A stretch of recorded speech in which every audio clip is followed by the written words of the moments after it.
मिथिला के रुसले बरुआ काशी कथी लेल जाए। मिथिला के रुसले बरुआ काशी कथी लेल जाए।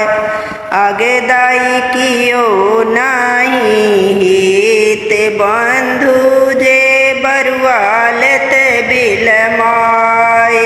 आगे दाई कियो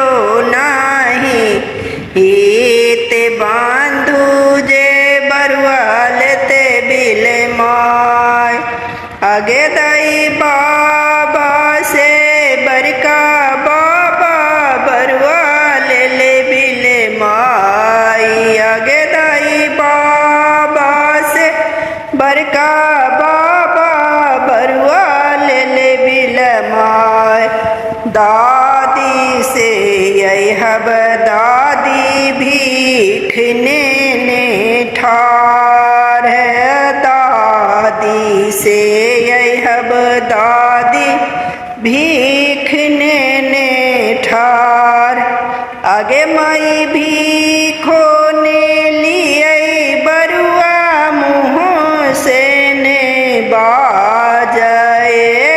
आगे माई भीखो ने लिए बरुआ मुँह से ने बाजे। पहिरल पियर धोती ओढ़ल मांगल चादर। पहिरल पियर धोती ओढ़ल मांगल चादर।